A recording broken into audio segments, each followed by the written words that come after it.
Ал қош келдіңіз Арлан аға. Көптен күткен осы Ал. қош келдіңіз деймін. Көптен күткен сұхбетіңіз болды. Екі апта қосқанмын. Мен чайникпін ғой. Инстаграмда желіде қоса алмадық енді. Білмеймін, Дубай мен Қазақстан тяжко болып кетті. Енді сізбен бірге алғаш рет новый форматта Zoom арқылы түсірейін дедік. Өзімді таныстырып кетейін қайтадан енді. Менің есімім Шарип Дамир, 2019 жылы түлекпін. Қазір Назарбаев университетінде бірінші курс оқып жатырмын. Осы біз студенттермен кездесудің жүргізуші боламын. Келгеніңізге рахмет. Сендерге рахмет. Басында Инстаграмға қосыла алмадық, техникалық ақауларға байланысты, бірақ.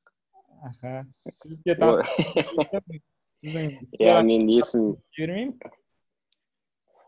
мен есімім Арлан, лицейдегі фамилиям Нурикеев, бірақ лицейден кейін университетке түскен кезде мен атамның атын өзіме фамилия қылып алғам, Ахметжан. Содан бері университеттік өмірден бері Арлан Ахметжан. 2003 жылы біз бітірдік. 2003 жылы түлекпіз. Университетті 2008-де бітірдім КБТУ-да. Сол қазір Біріккен Араб Әмірліктерінде 6 жылдан астам уақыт болды тұрып жатқаныма. Керемет. Осынау. Жалпы онда сіздің ең бастапқы өміріңізден бастап, туған жеріңізден лицейге дейін қай мектепте оқыдыңыз, балалық шағыңыз туралы айтып бере аласыз ба? Айтып берейін. Лицейге дейін ең алғашқы 12-ші орта мектеп деген болатын, автовокзалдың қасында, Южныйда, сол жақта оқыдым. Содан кейін 5-ші класста облыстық дарынды балалар мектебі гимназиясына Гагарин баяғыда Ғани Мұратбаев көшесінде детский интернат болатын, соны облыстық дарынды балалар лицейі, мектеп гимназиясы деп ауыстырды, соған ауыстым. Ол 8-ші мектеп пе? Ал? Қазір 8-ші мектеп болып есептеледі ғой деймін ол жердегі. Қазіргі номерін білмедім, шыны керек, көптен бері қазір қарап жүрген жоқпын. Номерлерін қалай ауыстырған білмеймін, сонымен.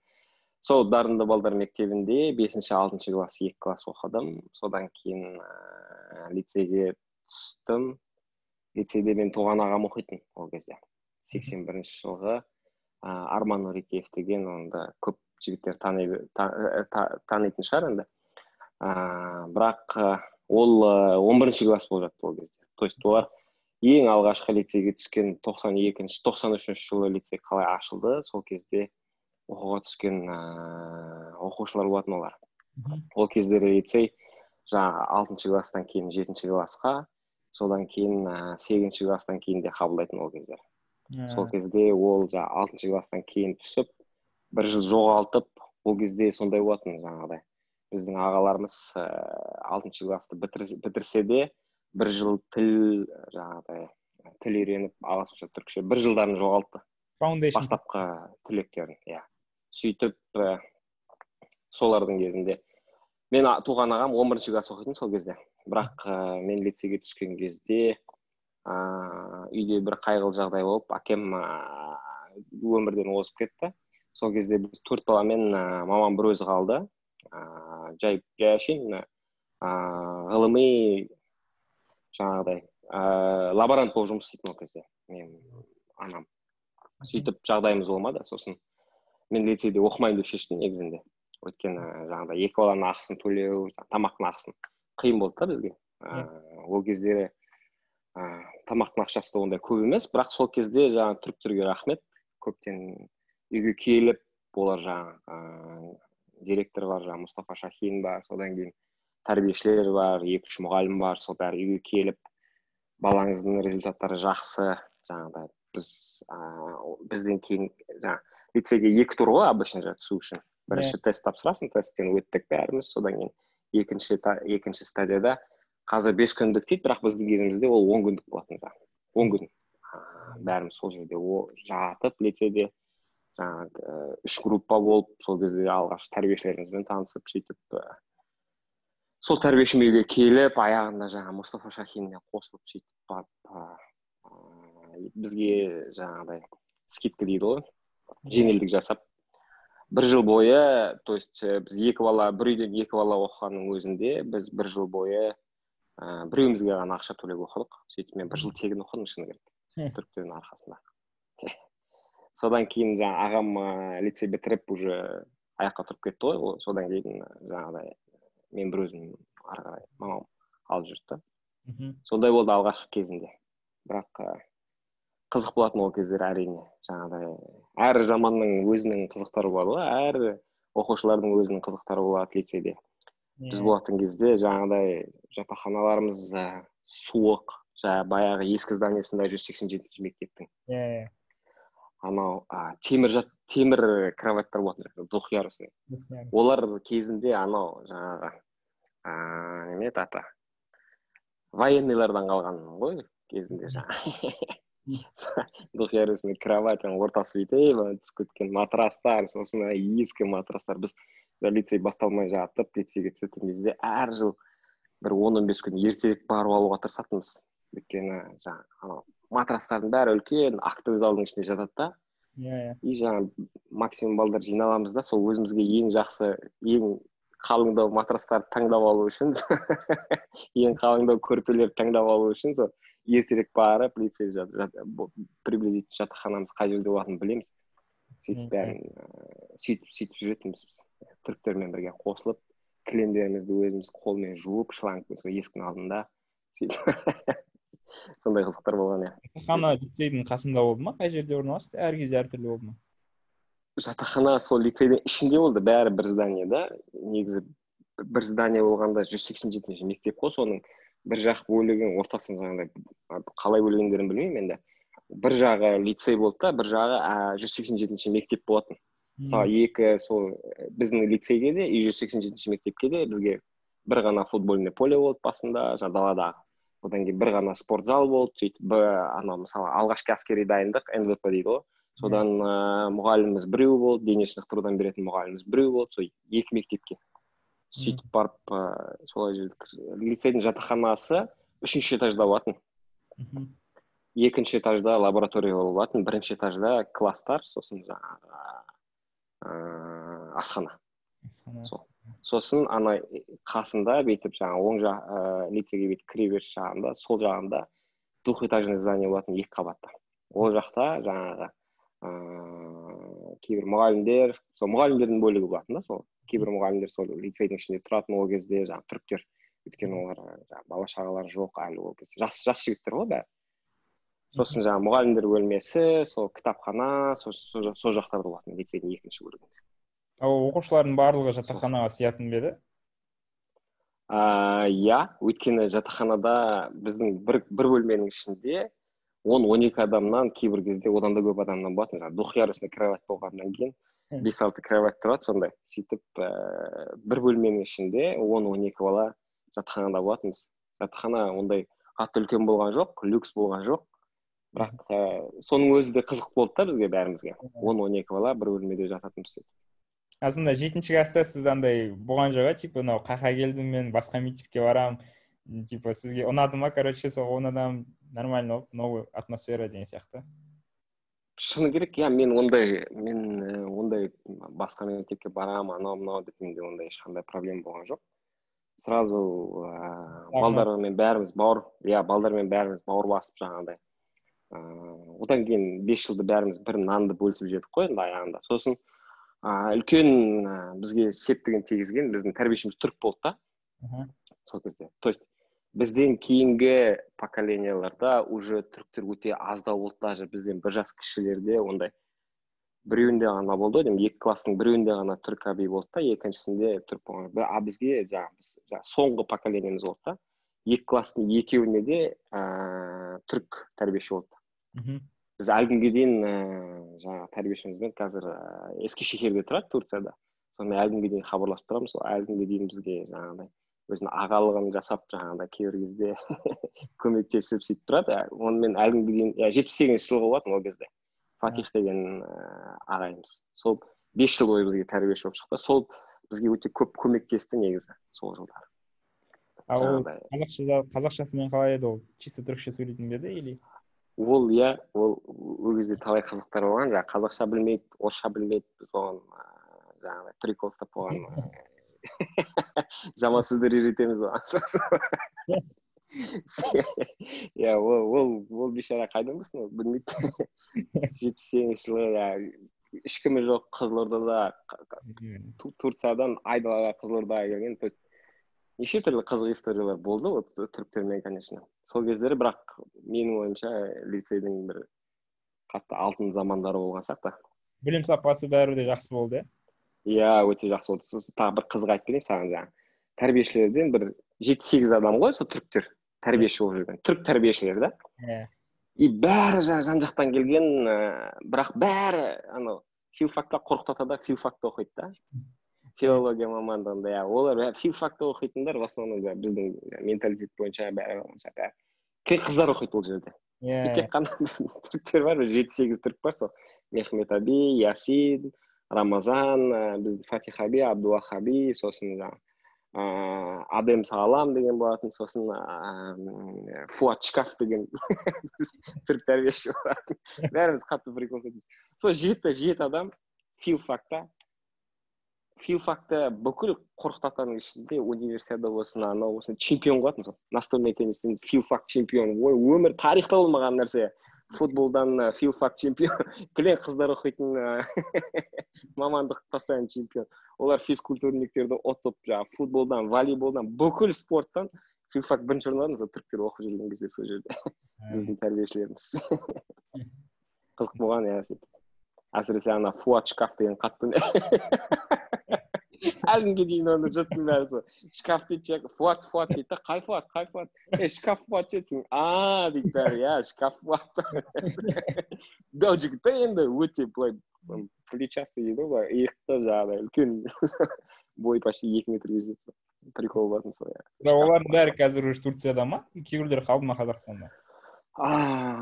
Тәрбиешілердің кейбіреулері бір уақыт өте келе кейіннен барып бизнеске араласып кетті, кейбіреулері мұғалім болып кетті, кейбіреулері басқа лицейлерге ауысып, жаңағыдай неше түрлі басқа мансаптарда жұмыс істеп, сөйтіп жаңағыдай әрқайсысы әр жерде, шыны керек, иә. Біздің тәрбиешіміз бізден кейін Таразда болды, Талдықорғанда болды, сөйтіп жаңағыдай завучке дейін көтеріліп, сөйтіп барып ақырында Турцияға қайтты ғой.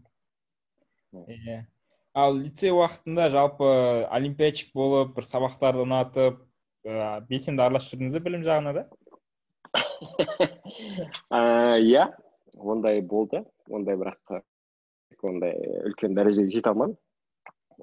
Басында ағылшын олимпиадасына барғым келді қатты. Бірақ ағылшын олимпиадасына ағылшынды менен жақсы білетін балдар қабылданды да. Мен физикаға бардым. Физикада 1-2 жыл жүрдім.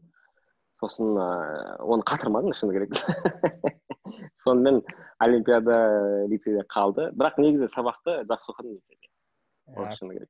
Спорт жағынан ше, футбол? Ой, футбол деген біздің ауруымыз болатын. Біздің класс постоянно жаңағыдай лицейде турнир болған жағдайда біздің класс фавориттердің қатарында болатын әрі постоянно. Біз даже бізден үлкен класстардың кейбіреулерін ұтып, финалға дейін жетіп, сөйтіп класстың бәрінде, балдардың бәрі, ауылдан келген балдар болсын, кейіннен олар да үйреніп алып футболды. Сөйтіп барып, біздің класс өте қатты, сондай спортқа қатты мән беретін класс болатын. Біздің класста, біздің старостымыз, Асхат деген жігіт қазір Назарбаев университетінде, сен мұғалімің болуы мүмкін, білмеймін, бірақ сен қай мамандықта жүрген бол, биотехнология дегенді Англиядан бітіріп келді да, содан кейін барып жақында осы PhD-ден қорғады. Сол біздің класстасымыз Асхат, кезінде дзюдоист болатын. Сөйтіп барып ол армрестлингтен постоянно лицейдің чемпионы болатын Асхат. Біз 5 жыл лицейде оқыдық па, 5 жыл турнир бойы Асхат 5 жыл чемпион болатын армрестлингтен лицейде. Аяғында даже қызық болған, жаңағыдай соңғы 11-ші класста ма, 10-ші класста ма, есімде жоқ. Уже хабарландыру жазып қойғанда, лицейде осындай күндері армрестлингтен турнир болады деп жазып қойғанда. Астына жақшаның ішіне жазып қойған 10-а ма еді, 11-а ма еді, короче, сол 11-а классына Асхатқа қатысуға болмайды деп жазып қойған ғой. иә біздің класс өте жаңағыдай спортқа жақын класс болатын шыны. Сол үшін біз футболды да қатты ойнайтынбыз, сөйтіп жан жақты болатынбыз. Талғат ағай береді. Ал? Талғат ағай беретін бе еді дене шынықтырудан? Жоқ, ол кезде Талғат ағай емес, ғалым ағай ма еді, аты есімде жоқ. Бірақ ол 187-ші мектептің мұғалімі болатын. Талғат ағай кейіннен барып келді, кейіннен барып Талғат ағай беретін. Бірақ бізге сол 11-ші класста ғана берді, бірақ біз уже 11-ші класста, 10-ші, 11-ші класста уже онша дене шынықтыру ағайлар тыңдамайтын ғой. Ағай бізге допты берді, болды, короче, шаруаларыңды бітіре бер деп, өзіміз футбол ойнай беретінбіз. Қысы жазы. Қыс болсын, қардың үстінде талай футбол ойнап, басымызға қалпақ киіп алып, сөйтіп қолымызға қолғап сөйтіп қысы жазы футбол ойнайтынбыз біз. Далада. Дене шынықтырудан бөлек, мысалға, бір есте қалған мұғалімдер болды ма? Мысалға, Бақытжол Алмановна деген сияқты орыс тілден. Бақытжол Алмановна, ол мені қатты жақсы көретін. Білмеймін неге екенін, мүмкін мен орыс тілін жақсы білген үшін ба, білмеймін, бірақ иә, мұғалімдер өте көп мұғалімдер болды. Біздің ең арамызда жаңағыдай приколист мұғалімдер ғой, есінде қалатын ең көп. Седат деген мұғалім болатын бізге. Седат қазір Алматыда достықта жұмыс істейді ғой деймін. Тарихпен, генел тарихпен, генел география дейді ғой түркше. Всеобщая историямен, всеобщая географиядан беретін бізге. Сол өте көңілді өтетін сол сабақтар. Сөйтіп, сол қатты есімізде қалды. Сосын физикадан беретін бізге Айханбей деген біздің класс жетекшіміз болатын.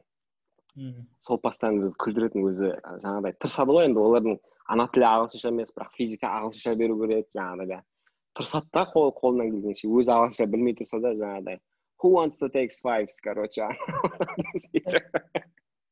Күлдіретін бізді сөйтіп, Айханбей деген болады. Сосын класс жетекшісі Якупбей деген болатын. Ең бірінші класс жетекшісі Якуп Паштан деген жігіт.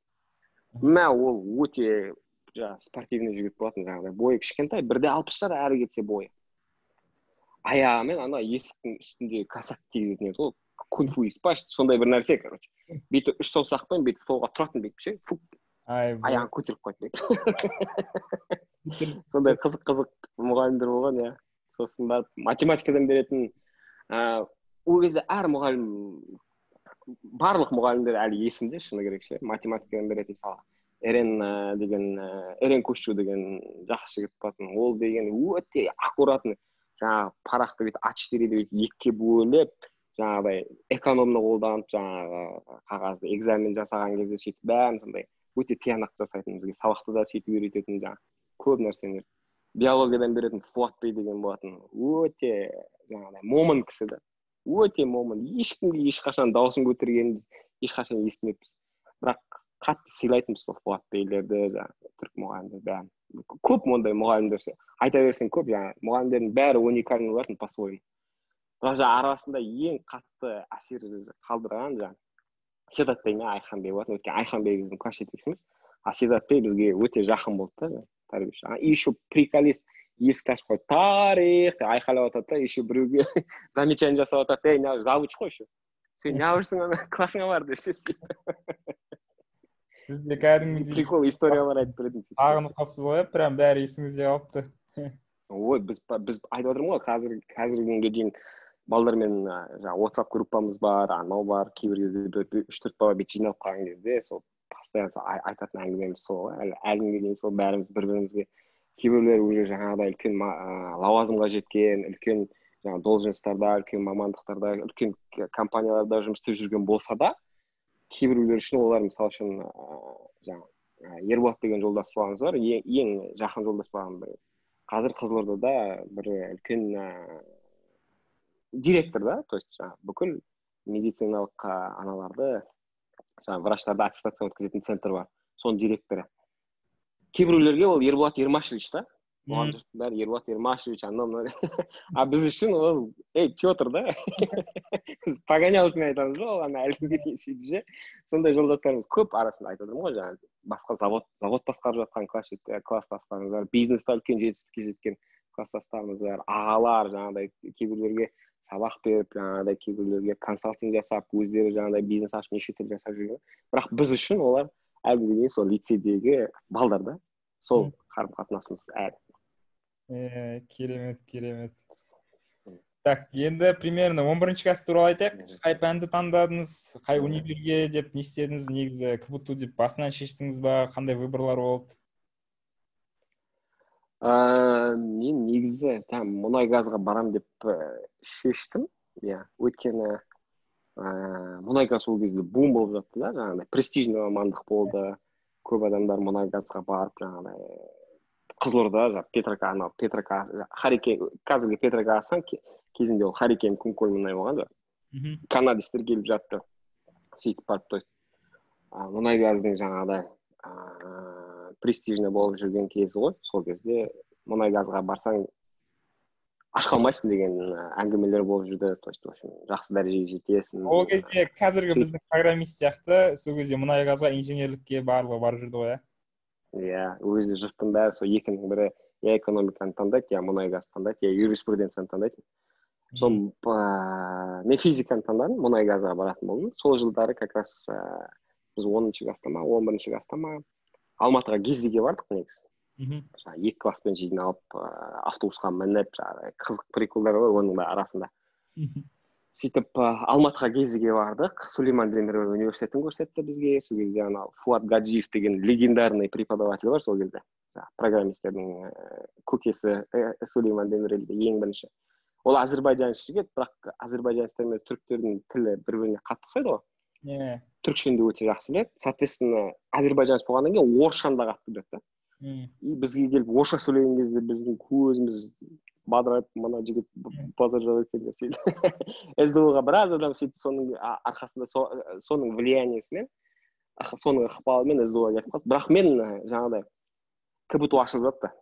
Новыйдан ашылып жатқан вуз, өзінің гранттары бар, бөлек, короче, ешқандай басқа мемлекетке бағынбайды. То есть ол жаңағыдай өте престижный университет болатын. Мен сол кезде КБТУ таңдадым. Өзінің гранты болады дегеннен кейін емтиханды сол КБТУ-дың мемлекеттік гранттардан бөлек 200 грант бөлінді КБТУ-дың ішінде. Сол емтиханды КБТУ-да тапсырдым. Сөйтіп барып проектированияға түсіп, 11-ші жаста сөйттік қой, 11-ші жас біткен. Мамандығыңыз проектирование архитектор. Проектирование сооружения газонефтехранилища, газонефтепроводов деген. Дизайн инженері ғой, ағылшыншасы oil and gas facility design engineer. Оқуды бітіргеннен кейін ары қарай жұмыс жағы қалай болды? Оқуда шыны керек мен айттым ғой, лицейде өте жақсы оқыдым, бірақ оқуда университетте оқуда онша жақсы оқыған жоқпын, шыны керек. Өйткені жұмыс істедім да. Ол да өте қызық болды.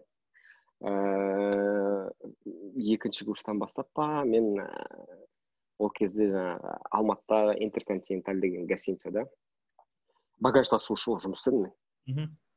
Бэлбой дейді ғой, қазір отельдерде келген қонақтардың багажын алып, комнатасына апарып беретін. Сөйтіп ол кезде жақсы да ол, өйткені сен студентсің, сосын отельдесің, неше түрлі адамдарды көресің, отельде шетелдерден келген кілең. Ол кезде 2-ақ 5-звездочный гостиница бар Алматыда. Біреуі Хаят, екіншісі Интерконтиненталь Анкара. Жұрттың бәрін көргенбіз сол кезде. Бүкіл жұлдыздарды, частный вечеринка келетін, Бейонсты, бәлематырлардың бәрін көрдім сол кезде. Сол жерде жүріп. Владимир Путинмен қол алысқаным бар. Билл аты? Билл Клинтонды суретке түсіргенім бар, мысалы, сол отельде жүріп. Грузчик болып жүріп, Владимир Путинді көрдіңіз бе? Грузчик болып жүріп емес. Грузчик болып жүріп 2 жыл жұмыс істедім. Одан кейін мені көтерді, ағылшыным жақсы болғаннан кейін. Сосын мен оларда 10-шы этажда анандай VIP-клуб болатын. Жаңағы қымбат номер алсаң гостиницада, сол VIP-клубқа саған доступ болады да. Мен сол VIP-клубтың администратор болатын. Путинді көргенім жаңағыдай Евразийский медиа форум болды Алматыда. Ол кезде Европа Алматы болатын. Соның ашылуына біздің Нұрсұлтан Әбішұлымен қосылып, екеуі сол ашылуына келген ғой, Владимир Владимирович Путин. Сөйтіп оны официально бәрін бітіріп, өздері личный сөйлесуге келген біздің гостиница, 5-звездочный гостиница болған. Сол кезде соларды мен күтіп алғанмын. Сол гостиницада. Сол кезде Путинмен қол алысқаным бар, Билл Клинтон суретке түсіргенім бар, айтып отырмын ғой, неше түрлі шоу-бизнес жұлдыздарын көргенім бар, сөйтіп. Мен, айтайын дегенім, универде дұрыс оқыған жоқпын да, өйткені жаңағыдай гостиницада жұмыс істеп жүріп, қолымда ақша бар, богатый студент болдым, шыны керек. Тем более грантта оқып жүрмін, оқудың ақшасын төлеу керек емес. Өзіме өзім хозяинмын, короче, сөйтіп барып машина сатып алдық, короче, ағам екеуміз. Мен бүйтіп жүрдім ғой студент кезінде. 2008-де сосын бірақ старостым бар, постоянно сол қызға өте үлкен ризашылығымды білдіремін. Негізі староста қыз, біз постоянно жаңағыдай ол андай старая школа старосты да, өзінің группаластарын бәрін артынан алып жүріп, ей, мына жұмысты, мына домашнее задание, мына срокта тапсыру керек, мына рефератты мына срокта тапсыру керек, мына сызбаны мына срокта тапсыру керек. Бәрімізді сол артымыздан қуып жүріп, тапсыртып, жаңағыдай сөйтіп бәрі бүкіл 11 баламыз группада соның бәрін алып шықтық. Сөйтті мен негізі өте жақсы оқымасам да 4-тен 3-те 7 GPA-мен бітіріп шықтым ғой. Керемет. Универді. Сол. Потом универді бітіргеннен кейін уже сіз немен заттасумен универ уақытында жұмыс істедіңіз. Универ бітіргеннен кейін қай жаққа барып жұмыс істедіңіз? Өз мамандығыңыз бойынша жұмыс істедіңіз ба? Универді бітіргеннен кейін, то есть жаңағыдай ательде жұмыс істеу уже резон болған жоқ, өйткені уже мамандығым болды, высшее образование, квалификацияларым болды. Сонымен мен мұнай газ саласына барамын деп шештім енді оқығаннан кейін. Бірақ нақты менің ойымдағыдай болған жоқ, жаңағыдай дизайн инженерге барған жоқ. Бірақ мен апстрим более бурение жағына, сол жағына Tenaris деген компания келді, как раз сол кезде. Олар жаңадан ол кездері бір 4-5 жыл ғана болған компаниялар, итальянский компания. Олар труба шығаратын компания. Мысалы, скважинаны бурить еткен кезде ішіне труба салып жібереді да, сол труба арқылы сосын мұнайды сорып алады. Обсадной колонна и НКТ дейді ол трубаны, технический аты трубаны. Сол трубаны шығаратын Tenaris лидер болды да компания. Солар Қазақстанға келіп, жас өздерінің программалары бар, Global Trainee деген программа, международная. Жан-жақтан офистерін ашқан кезде солар сөйтіп жас таланттарды жинайды да, содан кейін өздері оқытады толығымен. Өздерінің оқытатын программалары бар. Сол программаға мен іліндім. Самат деген группалас жігітіміз болды, жаңа бурение скважина. Сол бірінші тапсырды, ол түсіп кетті, оны алды жұмысқа. Содан кейін мен бардым, мені де қабылдады, сөйтіп барып. Тенариске 2008-дің ноябрінде жұмысқа тұрдым. Бірақ сол программа бойынша 2000 уже бір 4 айдан кейін ба, мен Аргентинаға кетуім керек болды 2 жылға. Жаңа программа бойынша. Сөйтіп Аргентинаға кеттім. 2 жыл Аргентинада өмір сүрдім сосын. Сіз жеңіп алдыңыз ба оны, или сол жерде қатысып жатқандардың барлығы баратын болды ма? Жоқ, то есть жұмысқа қабылдар кезде конкурс болды. Жұмысқа қабылдар кезде бір 40-50 адамдай болды, шыны керек жаңа. Әртүрлі этаптар болды, 3-4 этап болды. Жаңа бірінші этап жаңа математика, логика тест тапсырдық, одан кейін екінші этап психологический тест тапсырдық, үшінші этап и төртінші этап 2 собеседование болды. Үшінші этап отдел кадровпен собеседование болды, төртінші этап непосредственно бастығымен и генеральный директормен собеседование. Сол 4 этаптан 40-50 адамның ішінде мен бір өзімді бір-ақ адамды алды. То есть, білмеймін, может повезло, білмеймін ғой. Сөйтіп мен іліндім сол программа. Сол бір адам мен жұмысқа алды, технический специалист болып. Сөйтіп 2009-дың апрелі болу керек, қателеспесем. Сол кезде Аргентинаға кеттім ғой 2 жылға.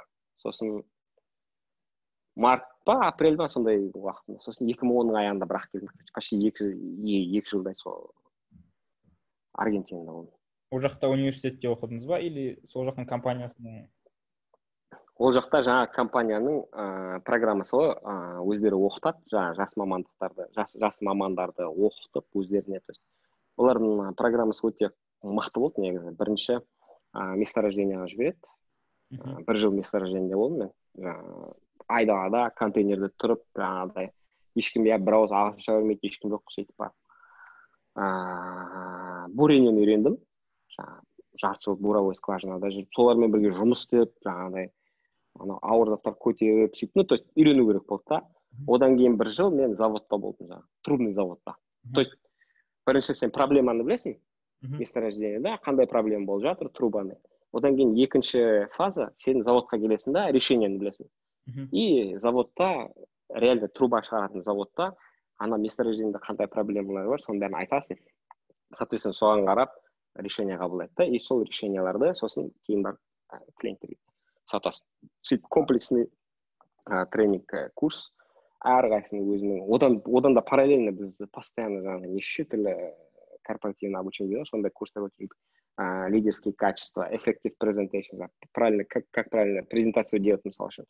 Сосын адамдармен қалай сөйлесу, конфликт менеджмент, көп, короче, айтып отырмын ғой, айта берсең көп, технический тренингтер, неше түрлі стандарттары, олардың сөйтіп целый комплекс болды. И аяғында біз еще жұмыс жасадық, дипломный проект ретінде, бізге үлкен проекттер, әркім өзінің регионынан проблемный клиентін алып келіп, соны проблемасын шешіп, оған қандай решение беріп, экономический обоснованиясын жасап, сөйтіп үлкен проект жасап, қорғап, сөйтіп 2 жылдың ішінде бітіріп шықтық сол курсты. Оқудың барлығы бесплатно болды сізге. Сіз бір өзіңіз болдыңыз Қазақстаннан? Иә, мен Қазақстаннан, біз дүние жүзіне 8 адам болдық. Мен Қазақстаннан бір өзім сол уақытта. Сөйтіп, иә, тегін болды. Еще айлық төледі үстіне. То есть мен, еще 2 айлық төледі, бір емес. Бір айлығын Қазақстаннан алып отырдым мен, өйткені мен как сотрудник Казахстана, по закону маған айлық төлеу керек болды ғой жұмысқа алғаннан кейін. Екінші айлық, как жаңағы посуточный дейді ғой, командировочный ретінде, мен 2 жылға күніне Аргентинада жүрген кезде айлық алып жүрдім. Ол жерде 15 күн жұмыс істеп, 15 күн демалып па, или всегда күнде жұмыс болды ма? Бірінші жаңа вахтада жүрген кезімде, месторождениеде жүрген кезде 3 апта жұмыс істейсің, 1 апта демаласың. 3 апта жұмыс істейсің, 1 апта демаласың. Уақыт сондай болды. Екінші фазасында заводқа келген кезде обычный 5 күндік жұмыс офисте. Берсеңіз жатақхана бірдеңе болды ма, или квартира снимать еттіңіздер ма? Біз гостиницада тұрдық, 2 жыл бойы гостиницада тұрдық. Компания бәрін төледі. Қызық болды. Компания және ондай возможностьтар әлі де бар ма?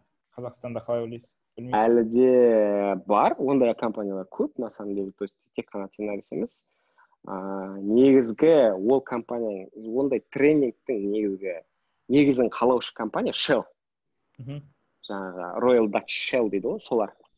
Солардан жаңағы Schlumberger болсын, басқа мировой компаниялар сол модельді копировать еткен, и өздеріне адаптация жасаған. Сол Schlumbergerден Tenaris деген компания сол өзіне керекті жағын алып, сөйтіп өзіне адаптация жасаған. Негізі ондай қаласандар, іздесеңдер, ондай компаниялар әлі де бар. Қазір Tenaris'те бар. Tenaris әлі күнге дейін сол программаны жүргізеді, бірақ 2 жылды қысқартқан олар қазір. То есть қазір уже капиталистический подход, жаңа cost saving деп айтып жатады ғой, неше түрлі бағаны қысқарту, жаңа расходтарды қысқарту ретінде. Олар уже 2 жылдық программаны 6 айға қысқан да. Бірақ оның өзі өте қызық. Өте үлкен негізі бізге тәжірибе болды. Аргентинада жүрген неше түрлі нәрсені көрдік біз. Ол жақта отработка деген бар ма? Одан келгеннен кейін бірнеше жыл жұмыс істеу керек. Біздің кезімізде болған жоқ, қазір бар отработка. Аргентинадан келгеннен кейін сол компанияда жалғастырдыңыз ба жұмысыңызды? Иә, Аргентинадан келгеннен кейін мен, короче, суперстар болдым. Қазақстанда ондай мен сияқты специалист болған жоқ. Бірінші рет ондай полноценный технический тренинг өтіп келген адам. Маған сразу ExxonMobil берді. Мен 1 аптадан кейін ExxonMobil'ға үлкен шалдарға, қасқырлар ғой енді, нефтегазды сфераның ішінде шотландец қасқырлар бар. 20 шақты адамға мен лекция оқыдым. Жас, грубо говоря, мұрынбоқ жігіт келіп, бізге не үйретіп отыр деп бүйте, отырды қатайып алып шалдық. Бірақ өте жақсы өтті. 5-тен тренинг өткеннен кейін, бәріне тренинг жасадық, одан кейін оценка өздерінің формулалары бар, соны тапсырдық. 5-тен 4,6 очко алдым мен. То есть жаңағы қасқыр шалдар менің білімімді тексеріп, то есть мен адекватты нәрсе айтып жатырмын ба, біліп тұрмын ба шынымен айтып жатқан нәрсемді, то есть оларға пайда ала ма, оларға сөйтіп маған оценка жасап та, 5-тен 4,6 деген оценка алған мен сол. Сөйтіп үлкен оны мен бастығым алып, үлкен офиске хабарлап, бәріне имейлмен жазып, ойбай біз ExxonMobil'ға, самый үлкен в мире компанияға тренинг жүргіздік. 5-тен 4-6 деген оценка алдық. Вообще керемет бұл. Тарихта болмаған нәрсе де қызық болған. Керемет. Так, одан кейін по-любому Қазақстанға келгеннен кейін 2 жыл Аргентинада тұрғандықтан не істеген шығарсыз уже? Сыртқа тартты ма, Қазақстанда тұрғыңыз келмеді ма?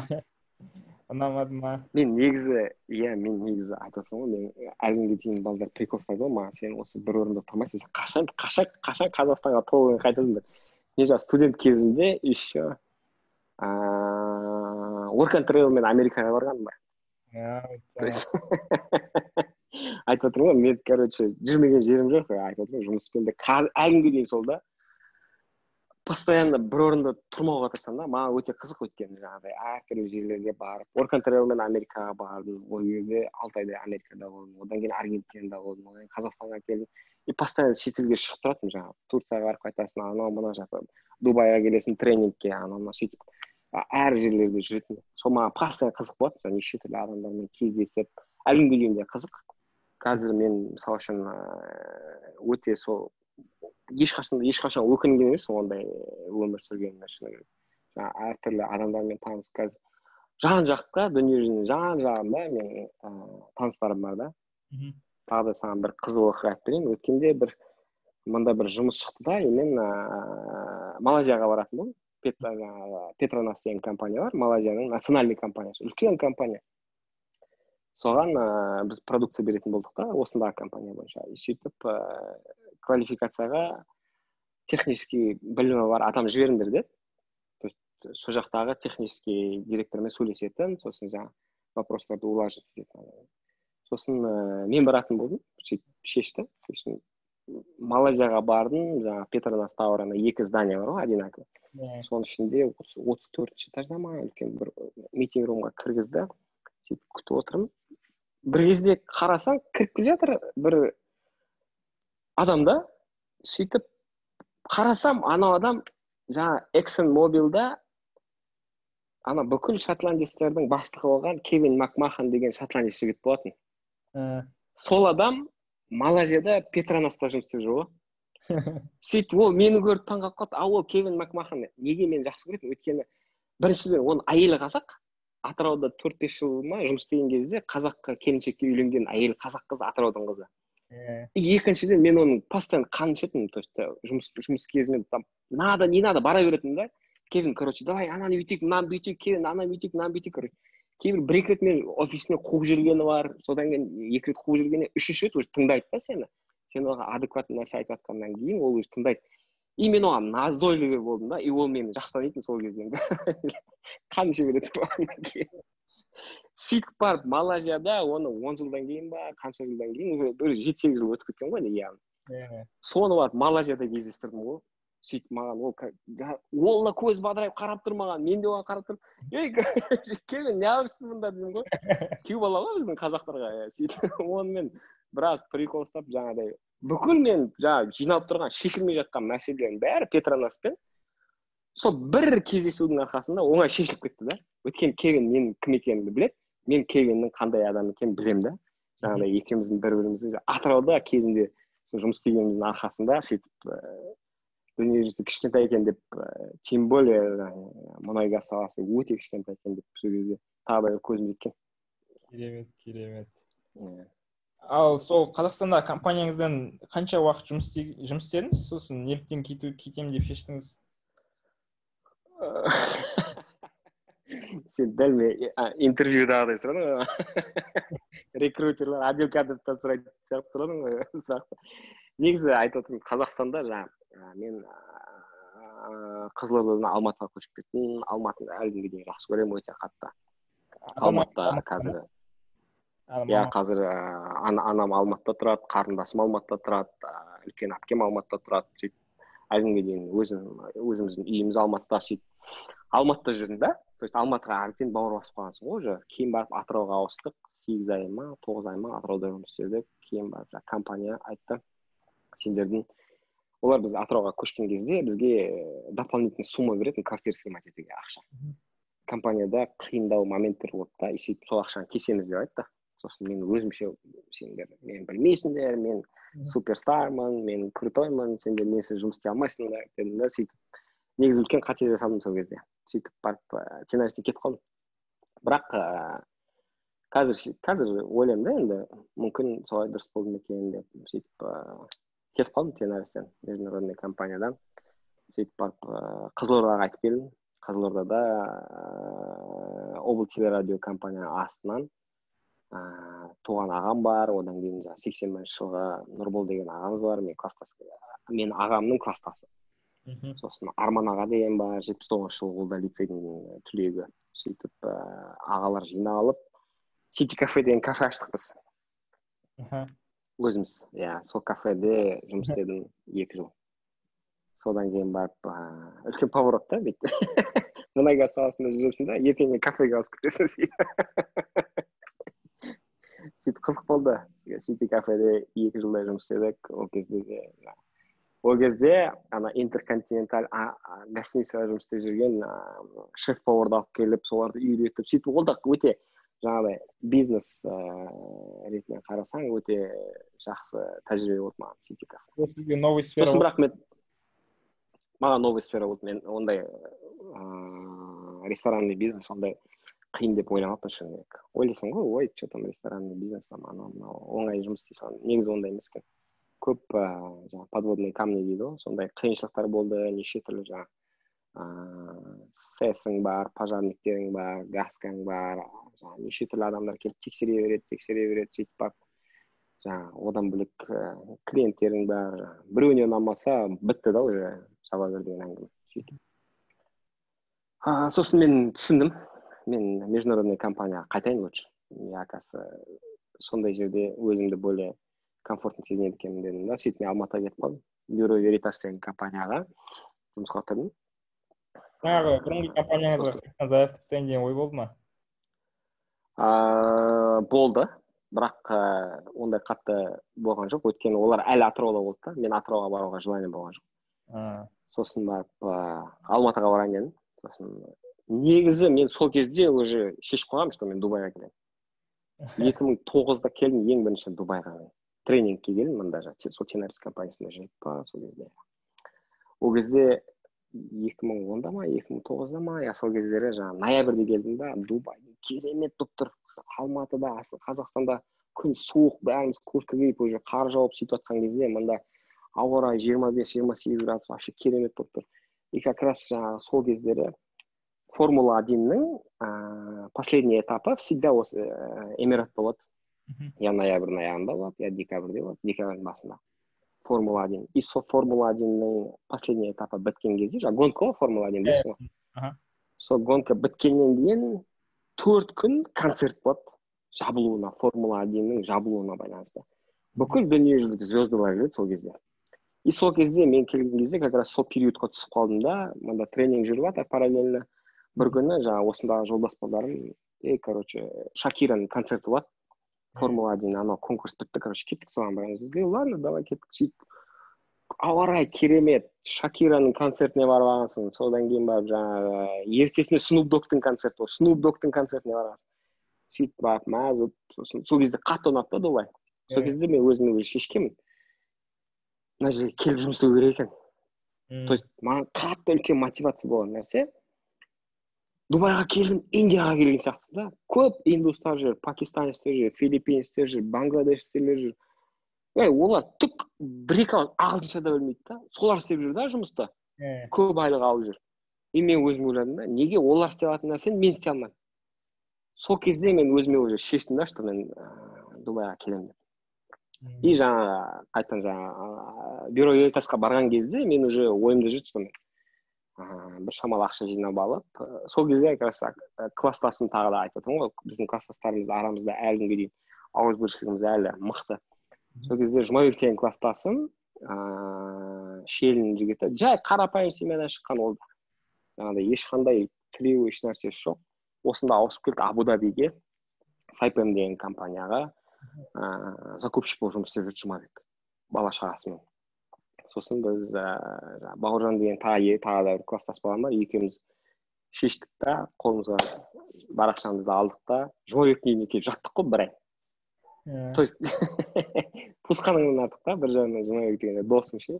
өйткені қазіргі заманда қазір қиын да, туысқаның өзі үйіңнен қуып жібереді, не то что сен бір ай оның үйінде тегін жатпақ түгіл да.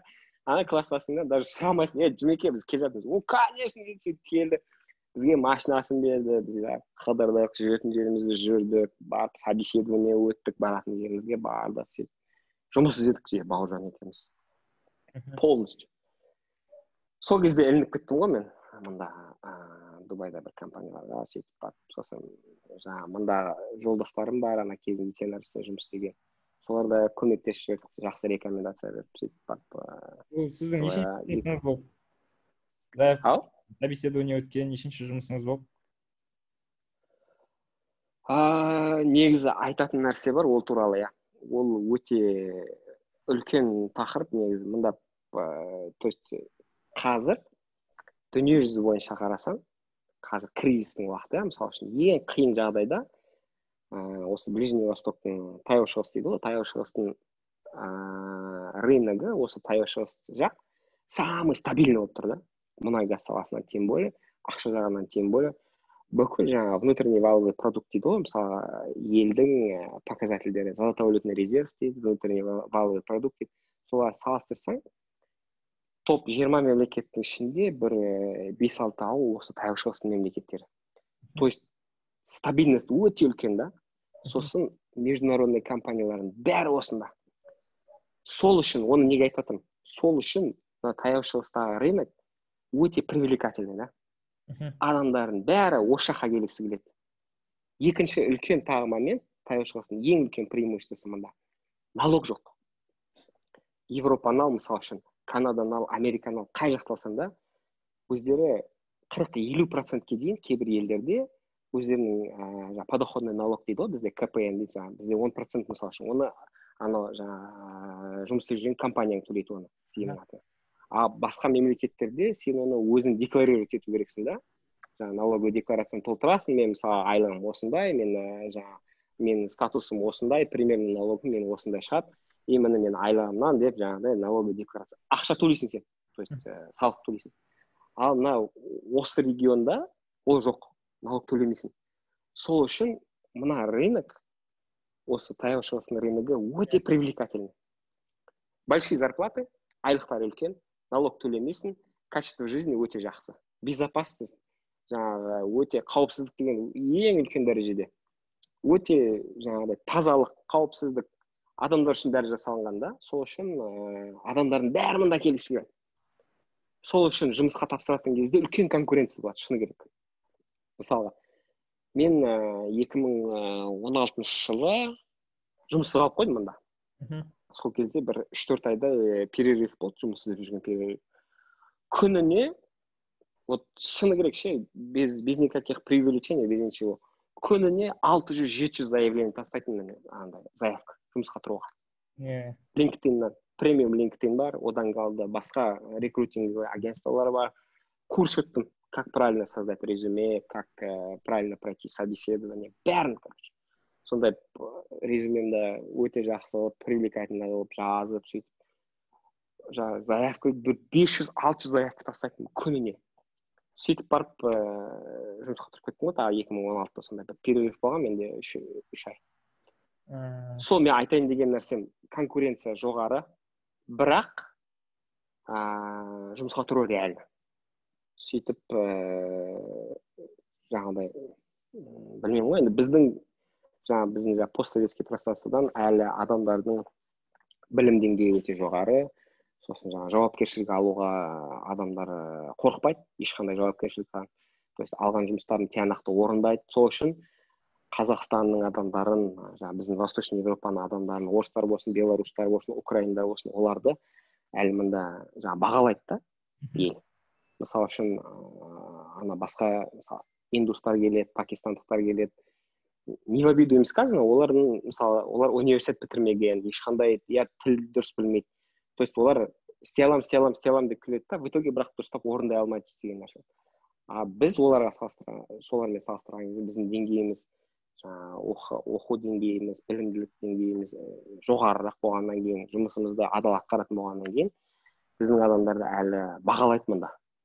сол үшін мында көп қазақтар жаңа айтып қазір де постоянно кездесіп тұрамыз қазақтармен сөйтіп аптасына бір рет футбол ойнап тұрамыз қазақ жігіттермен сол әлі күнге дейін сөйтіп келіп жатқан қазақтар да көп сөйтіп сөйтіп жұмысқа тұрып кеттім 2014-тен бастап осында жүрмін ғой. Қазір енді сол 2016-тан бастап сол ArcelorMittal компаниясында қазірге дейін жұмыс істеп жатсыз, қазірге дейін ArcelorMittalда жұмыс істеп жатырмын. Қазіргі должностым бизнес девелопмент и technical sales manager. Негізі аты үлкен, бірақ қатты международный компания ғой енді, қазір жарты дүние жүзіне жауап беремін.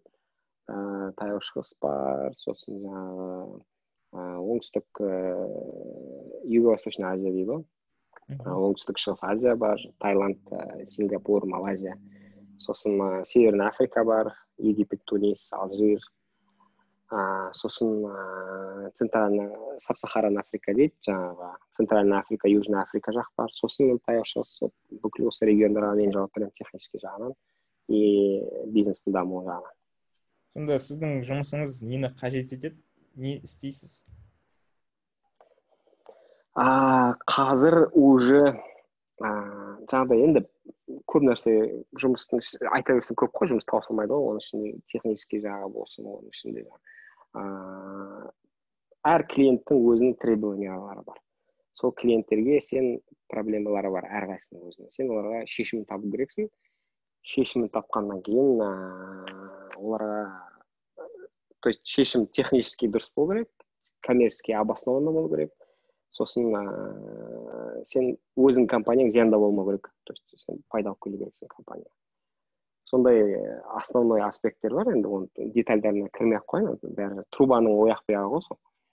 Сөйтіп барып оларға жаңағыдай дополнительный сервис жасайсың, дополнительный после продажа, сөйтіп оларды қызықтырасың, сөйтіп барып неше түрлі квалификациядан өтесің.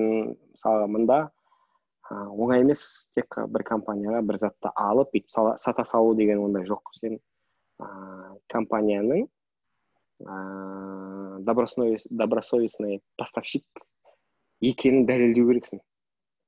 Оны қалай дәлелдейсің? Әр компанияның, мысалы жаңағы біздің Қазмұнайгаз сияқты компаниялар бар, мында үлкен-үлкен Аднок бар, Арамко бар, KOC дейді. Әр елдің өзінің национальный компаниялары бар. Олардың өздерінің талаптары бар. Сол талаптарын саған айтады. Міне менің талаптарым, біздің жаңағы поставщиктердің списогіне кіргің келе ме? Иә. Міне менің талаптарым дейді, саған мынандай документ береді. Соны оқып шығу керексің. Сосын олардың требованиялары бар. Короче, айтады, мен мысалы мына трубаны мынандай жерде қолданамын, ол параметрлер мынандай болу керек, мынандай болу керек. Сен бәрін көресің, тексересің, документально подтверждать етесің, тапсырасың оларға. Сосын қарашады, хорошо, да. Сендерге аудитке келеміз дейді, заводтар. Аудитке келеді, тексереді, аудитті тапқандарын айтады. Содан кейін барып, хорошо, енді тестовый режим сендерге кішкентай объем беріп көреміз дейді. Кішкентай объем береді, соны орындасаң, да. То есть тек қана сол спискке кірудің өзі сол процесс, да? А сен ол спискке кіру тебе ничего не гарантирует. То есть сен ол спискке кіргеннен кейін тендерді ұтасың ба, ұтпайсың ба, ол екі талай, да? Ол списктің ішінде уже талай қастылар отыр. Сөйтіп сол компаниялармен жұмыс істейміз бәріміз сөйтіп. Сондай. Сіз сонда жаңа тендерге заявка тастаған документтерді қарастырасыз ғой, түсінген бойынша компаниялар бәрін, от и до, мен жаңа клиент пен заводтың ортасындағы адаммын ғой. Клиенттің алған талаптарын заводқа жеткіземін, заводтан шешілген нәрселерді жаңағыдай правильным языком дейді ғой, клиентке жеткізесің, сөйтіп барып жаңағыдай екеуін келістіріп, сөйтіп бағасын беріп, в общем, жұмыс, рабочий момент ғой, оны. Бір экспириенс болды тоже, типа тендерді ұтқаннан кейін ортасындағы договорды беріп көрсететін, түсіндіретін адам солай, там тендердің бүкіл тендер шықпас бұрын тендерге қатысу үшін не істеу керек? Соның бәрін жасайтын адам менмін. Тендер шыққаннан кейін тендерді қалай құрастыру керек? Соны жасаймыз. Содан кейін барып тендерді ұту үшін не істеу керек? Соны жасайсың.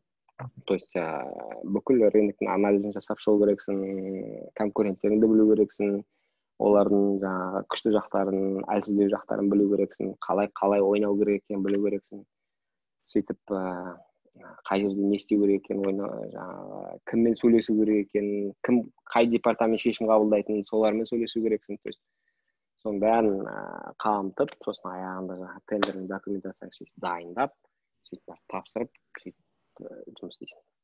Ал мысалға сіз мамандығыңыз не болып бітірдіңіз ғой, жаңағы проект басында басқа мамандықпен болдыңыз ғой, именно осы жұмысқа тұру үшін қандай мамандықты оқу керек? Қазір анандай бар ғой, жаңағы атлас будущих профессий дейді ғой. Біздің мамандық, скорее всего, уже керек болмайтын шығар. Мен мамандығымнан самое главное алған нәрсем технический багаж, да. То есть сен мұнай-газ саласына барған кезде, сен мұнай-газ тілінде сөйлеу керексің да адамға. Өйткені сені тыңдап тұрған адам эксперт мұнай-газ саласында. Сен оған келіп мұнай-газ жөнінде жаңағы дұрыс нәрселерді айтпасаң, ол сен 3 секунд біліп қалады, сен мұнай-газ саласынан кетіп тұрсың ба, әлде басқа саладан кетіп тұрсың ба, әлде әшейін әңгіме айтып тұрсың ба оған. Оңай біледі да, саған 1-2 наводящий сұрақ қояды, бітті сен. Содан кейін, егер сен сол наводящий сұрақтарынан дұрыс жауап бере алмай қалдың ба, бітті, сені адамға санамайды ол сосын. Кейін, мына жігіт әшейін бос әңгіме айта береді екен, короче, кез келген продавецтің әңгімесін айта береді екен бұл дейді да, сөйтіп тыңдамайды сен кейін. Сен оған жаңағыдай подход жасау үшін сен мұнай-газ тілінде сөйлей алу керексің да, дұрыстап. Сол мұнай-газ тілінде сөйлеуді сол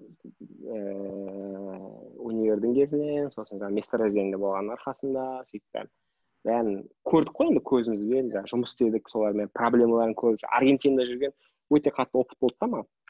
Өйткені мен білем, ол мынандай скважина қазып жатса, мысалы, осындай проблемалар болып, потенциально қай жерде қандай проблема болатынын мен білем. Өйткені мен болдым сол месторождениеде. И сондай айтамын да оған. Сен мынандай скважина қазып, сенде потенциально мынандай проблема болады. Егер мынандай проблема болса, сенің шешімің мынандай деп мен оған айтамын. Сол кезде деп қалады да, мына жігіт бір нәрсе біледі екен ғой дейді да, тыңдайды. Ал айтшы ал дейді сол кезде. Сен не ұсынасың, айтшы ал маған дейді. Сол кезде барып сен сатасың да. А так сату деген ол искусство ғой. Сөйтіп бірақ бір жағынан өте қатты тілінде андай болу керек, балтология дейді ғой соны. Керек кезде керек нәрсені айта білуің керек та, бірақ сол қызық. Жаңа мамандығыңыз айтып жатсыз ғой, енді примерно ертең қажет болмауы мүмкін деп. Содан қорқып, мамандық жағын зерттеп жатырсыз ба, қанша, может, басқа жаққа ауысасыз ба деп?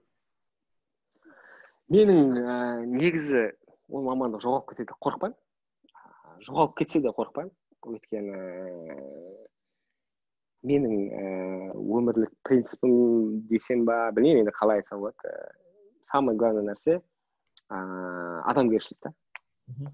Әр жасаған нәрсеңді тиянақты жасасаң, уақытылы жасасаң, егер қатты жасасаң, қорықпай мойындасаң, жауапкершілік алсаң, адамдар оны біледі да, в любом случае. То есть кез келген жұмыс болсын, қандай жұмыс болсын, маған келіп барып, ертең барып мұнай-газ саласы жабылды, болды, мұнай-газ саласында жұмыс істемейсің десе, мен барып ертең барып тас сатып аламын да, керек болса. То есть керек болса, там, білмеймін, стакан сатып аламын, кез келген нәрсені сатуға болады да, өйткені уже принцип бір, сосын адамгершілік та, самое главное, жаңағы жұмысыңды адал атқарсаң, адамдар уже соңғы жұмыстардың бәрінде постоянно маған, мысалы, қазірде әр жерде неше түрлі предложениялар алып тұрамын, периодично. Айда 1-2 рет, 3-4 рет сөйтіп, кейбір адамдар жаңағы басқа жан-жағында жұмыс істеп жүрген жолдастарым басқа компанияларға ауысып жатыр, кейбіреулер үлкен жетістіктерге жетіп жатыр, әрқайсысы жұмысқа шақырады да.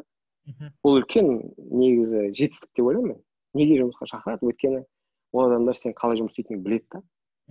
Қандай адам екеніңді біледі, жауапкершілік алатыныңды біледі, қорықпай сөзінде тұратыныңды біледі, сөйтіп қалай жұмыс істейтініңді біледі, самое главное. И қандай адам екеніңді біледі, сол адамға сенуге бола ма, болмай ма, соны біледі да. Сол үшін уже кез келген жаққа жұмысқа тұрып кетуге болады деп ойлаймын. Сол үшін тағы да бір мәселе бар, ешқашан оқу үшін кеш емес. Мысалы үшін көп мамандықтар жоғалып кетсе де, қазір 1-2 жылдың ішінде басқа мамандықты игеріп шығу өте оңай. Әр университетте неше түрлі университеттер бар, неше түрлі онлайн курстар бар, неше түрлі фрилансерлер бар, неше түрлі жаңа тегін библиотекалар бар. Мысалы үшін MIT осыдан 2-3 жыл бұрын жаңа Массачусетский университет өзінің бүкіл библиотекасын онлайн ашып қойды. Егер қаласаң, адам қаласа, жұмыс спокойно тауып алады, оқып алады, көріп алады, істеп алады. Жаңағы мен андай қатты сенбеймін, жаңағы ойбай мен көптен бері жұмыс таба алмай жүрмін, анау деген ондай қатты мән бермеймін ондайға. Өйткені неге? Өйткені сен дұрыс іздемегенсің деген сөз ғой. Мен үшін жұмыс таба алмасаң, сен дұрыс іздемегенсің деген сөз. Өйткені іздеген адам табады. Өте қызық нәрсе, жаңағыдай жұмыс таба алмайын деп жүрген адамдар толып жүр да. Бірақ параллельно бізге нормальный кандидат керек деп адам таба алмай жүрген компанияларда толып жүр да. Сол бір-бірімен сәйкес келмейді да. Қанша адам білемін мен мысалы үшін. Бізге нормальный кандидат тауып беріңдерші. Жоқ адам.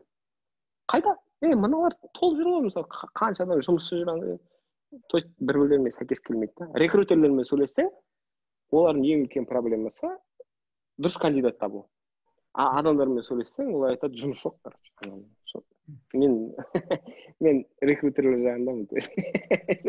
Өзім рекрутер болмасам да, менің ойым, кез жұмыс істеймін десең, адам жұмыс табады.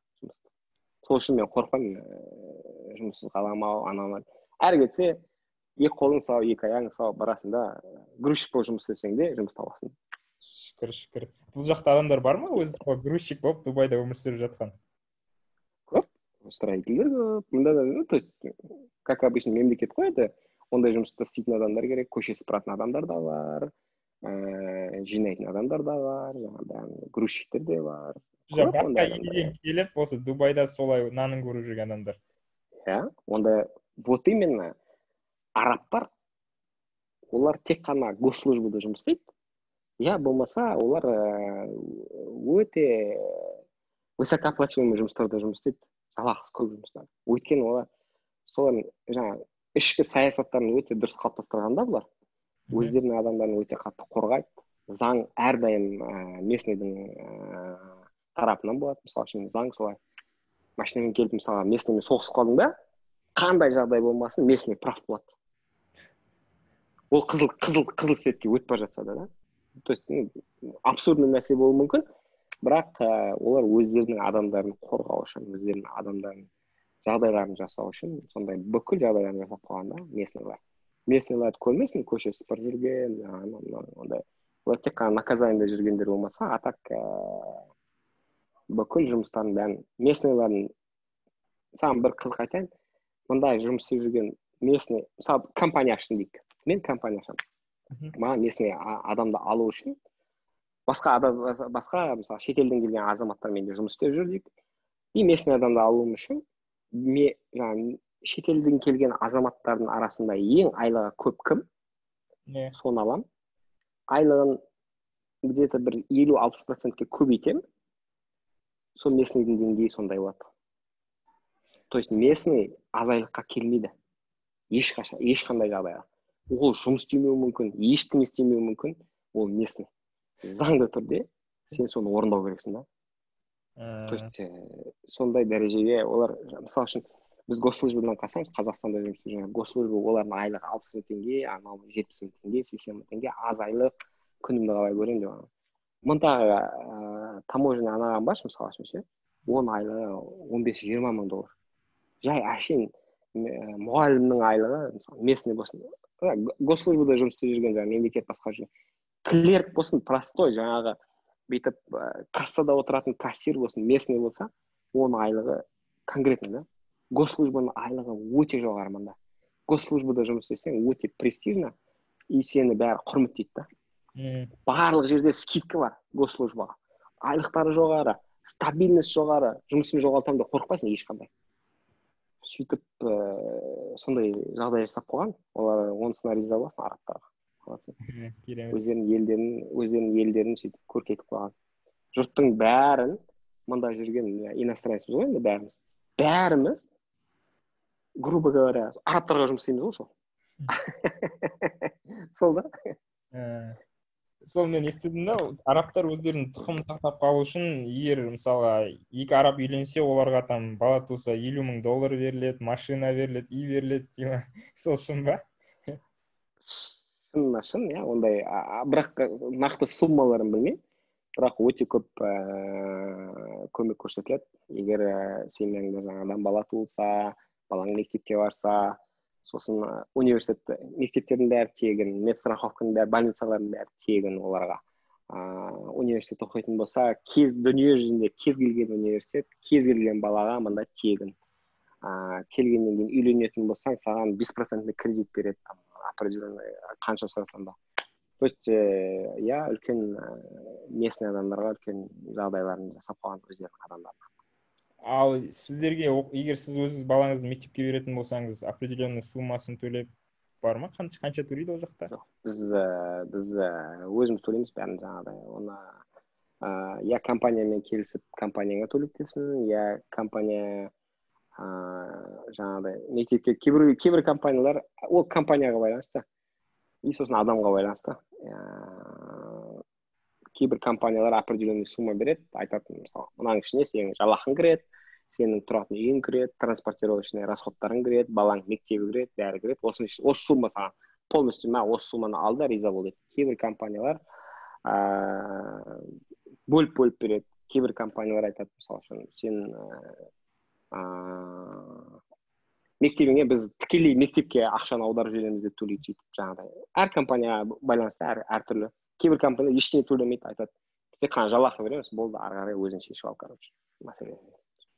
Ол мектепке беретін ақша, жаңа страховка кететін ақша, ол примерно общий айлықтың қанша процентін құрайды? Көп ақша кете ма или минимальный ондай қатты көп емес па? Средний, жаңа айтып отырмын ғой, негізі араб әмірліктерінде біздің Қазақстаннан келген адамдар соңғы кезде қатты шошиды, қымбат өткен. Неге десең, ең үлкен мәселе, олар теңгеге салыстырады да сразу. То есть келген алған нәрсесін сразу теңгеге ауыстырады. И сол кезде қымбат шығады да, теңгемен есептеген кезде, мынау қымбат екен ғой. Бірақ үлкен мәселе, біздің Қазақстанда соңғы 5-7 жылдың ішінде қанша девальвация болды да? 180-нен доллар қазір 420 болып кетті. То есть сен егер кезінде 180 мың теңге алып жүріп, $1000 айлық алып жүрсең, $1000 эквивалентін. Қазір сен 180 мың теңге айлығың болса, ол $500 да аз да. То есть 420 мен есептеген сен $500 да.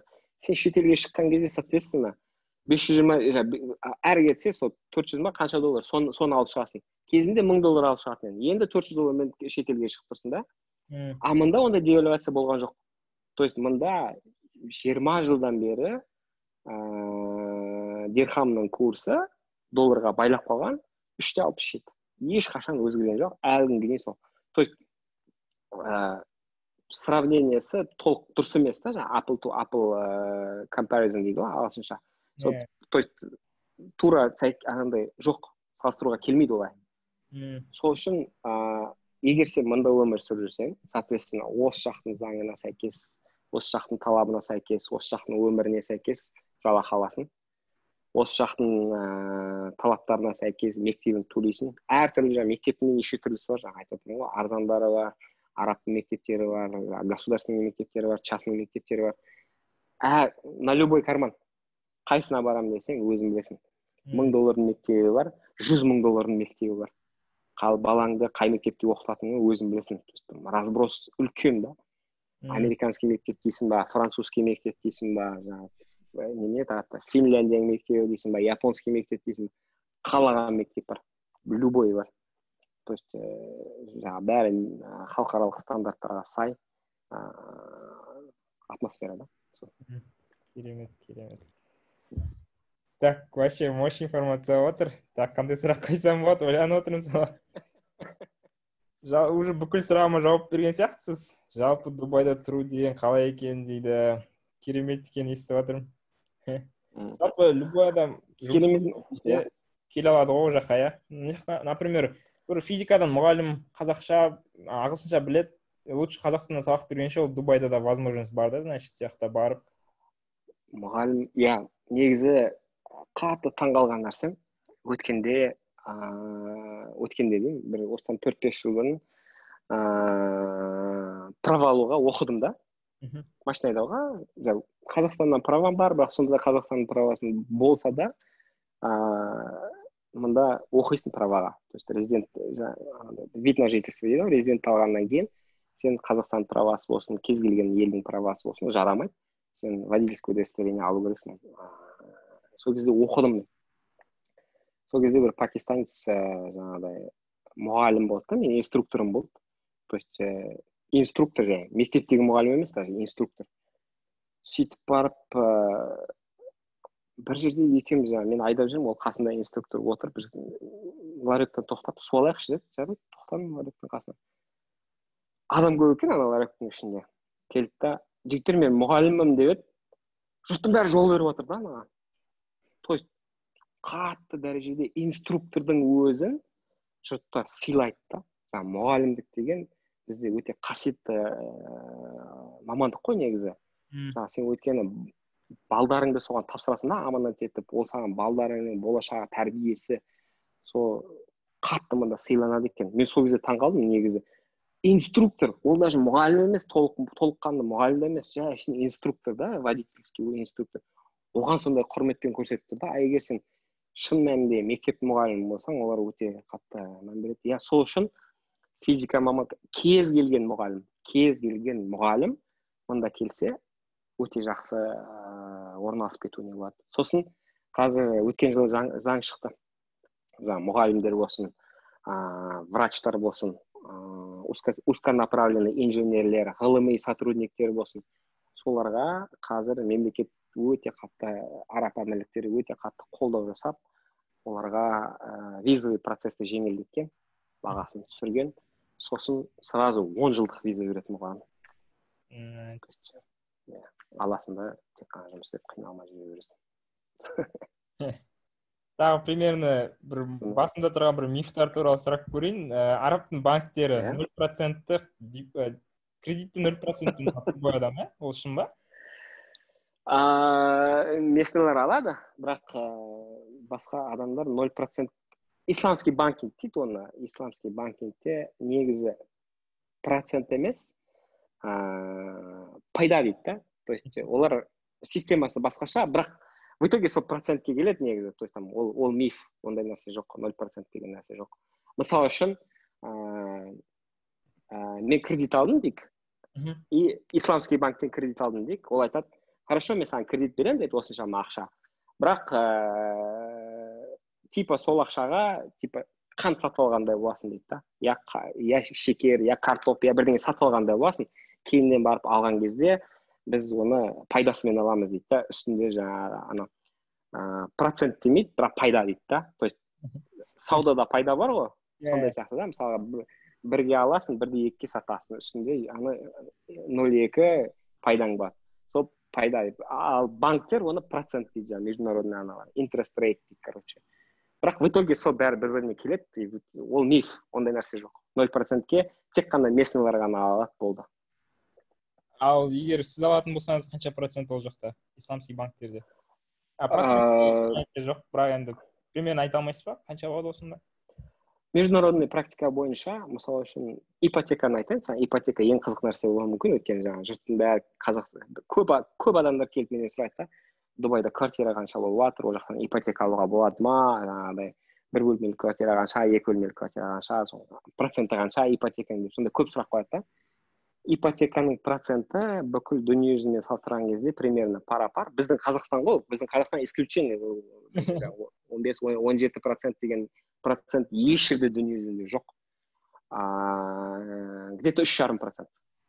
3,5. Бірақ ол доллармен, доллармен. Дирхам мен доллар бір-біріне байланған олар. 20 жылдан бері өзгермеген, то есть бүкіл бәрі дирхаммен береді, бірақ в итоге ол курс бәрі бірдей болғанымен ол сол да. Сонда инфляция ішіне әсер етпей ме ол сыяскаға, қалай сонда? Әсер етеді, бәріне әсер етеді, просто олар кейбір кезде жаңағыдай жасырмай айтады, егер экономикада спад болып жатса, экономикада спад болып жатыр, біз қиналып жатырмыз. Осындай жерден қысқартуымыз керек, жаңағыдай деп, как есть, айтады, бәрі. Инфляция болып жатса, реальный инфляцияны айтады. Бізде мысалы 6% деп есептеледі, бірақ что-то 13-ке таман бара тұр ма деп бізде иә қазір мына жерде свет қосып жіберейін. Иә дұрыс болмады деймін осылай дұрыс. Осылай дұрыс. Иә Жаңа аренда деп айтып жатсыз ғой, сіз өзіңіз үйіңіз сатып алынған ба, или снимать етіп, или ипотекке алдыңыз ба? жоқ, мен әлі арендада тұрмын. Негізі ол Дубайда, шетелде негізі барлығы арендаға тұрмайды ма, иә? Ешкім сатып алмайды шығар ол жақта. Жоқ, сатып алып жатқандар да көп. Ол уақытқа байланысты. Әр нәрсенің өзінің мен қызым. Бір минут.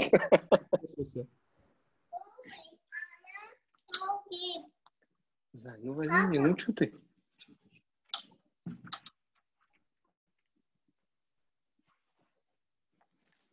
Маған өлең айтып беріп жатыр қыз.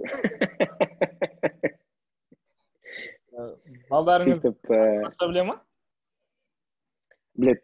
Арабша біледі, ағылшынша біледі, қазақша біледі, орысша біледі. Ағылшынша өлең айтады, арабша өлең айтады. Иә, мұнда мектептер подготовительный дейді, 3 жастан бастады негізі. Британский системада foundation stage дейді, содан басталады, FS1 деп басталады. FS1, FS2 оқиды, содан кейін барып бірінші классқа ауысады. Американский система бойынша KG1, KG2 дейді, ол жаңағы kindergarten деген сөз ғой, садик ретінде. Бірақ садик пен мектеп бәрі бірігіп кеткен. Сөйтіп 3 жастан бастап олар иә мектептерінде ағылшынша үйренеді, арабша үйренеді, сосын қаласаң дополнительный тіл қосуға болады, сосын үйде қазақша, орысша сөйтіп иә сөйлейді. Керемет. Жаңа үйді айтамыз ба? Или иә, үйді айтайық, иә, жаңағы әр айтайын деген нәрсем, әр нәрсенің өзінің уақыты болады ғой. Жаңағы қазір мысалы үшін кризис болып жатыр. Қазір үй алудың уақыты, егер кім үй ойланып жүрсе, бағалар қатты түсті, аренданың бағасы түсті, квартиралардың бағасы түсті. Сосын застройщиктер салып жатқан проекттерін өте ыңғайлы мүмкіншіліктермен беріп жатыр да. Жаңағыдай рассрочка план беріп жатыр 7 жылға дейін. Мысалы, үйің салынбаған болса, келесі жыл бітетін болса, үйің салынған. Келесі жылға дейін арендада тұратын болса, арендаңды төлеп береді даже кейбір застройщиктер. То есть өте ыңғайлы условиялар жасалынып жатыр қазір. Кризиске байланысты бірақ мұнда өте жаңағыдай көп строительство болып кетті кезінде, сосын уже перенасыщение болып кетті. Жаңағы спрос пен предложениенің әр рыноктың өзінің спрос предложениесі болады. Қазір предложение спростан көбейіп кетті да, соответственно сәйкесінше бағалар түсті. Сен егер сатып алушы болсаң, шетіп жүріп таңдап жүресің да, таңдап жүріп, маған мынау керек деп айтып, сөйтіп өзінің условияларыңды айтып, сөйтіп барып сатып аласың. Өте выгодный условиямен. Банктерде мысалы үшін қазір осыны коронавируске байланысты көп адамдар, кейбір адамдар жұмыссыз қалып жатыр, кейбір адамдар елді кетіп жатыр коронавирусқа байланысты. Қанша сфера енді қиналды ғой, мысалы ресторанный бизнеста ешкім болған жоқ, гостиницалардың бәрі бос қалды.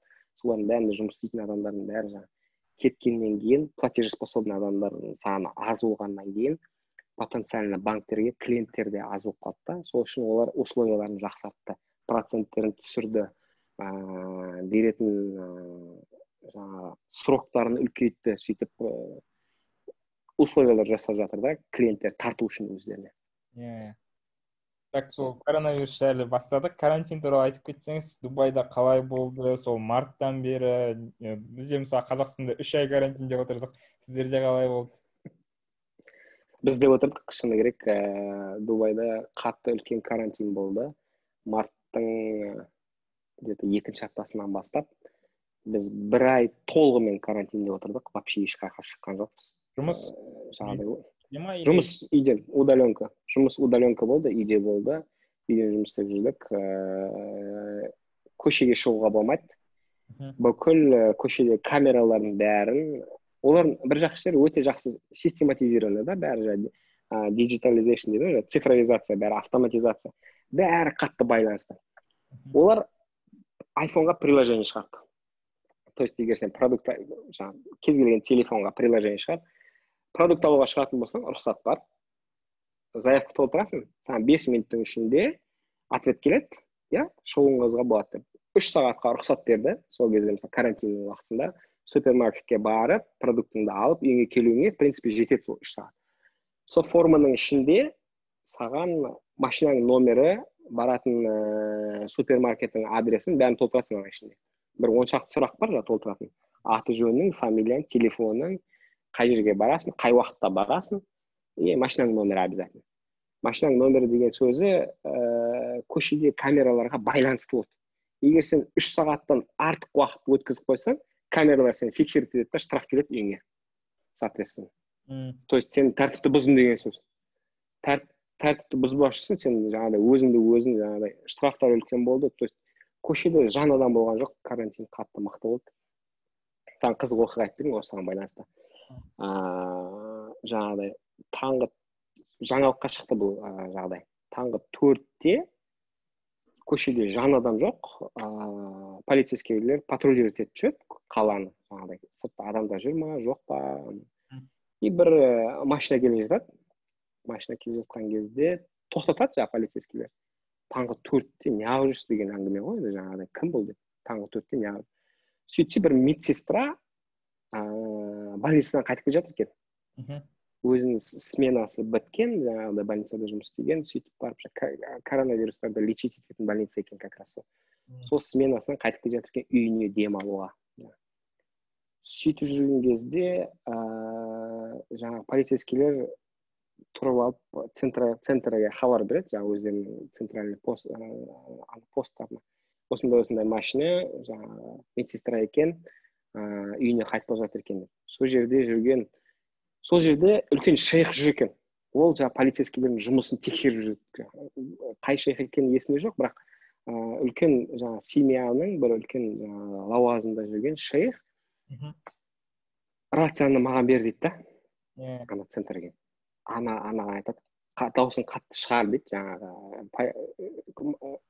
келіншекті ұстап алған адамға. Соған тұрып айтады, Аллах сіздерден разы болсын, сендер үлкен жұмыс атқарып жатсыңдар.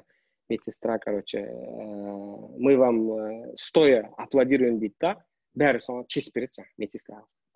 Ана қыз филиппинка ма бір нәрсе.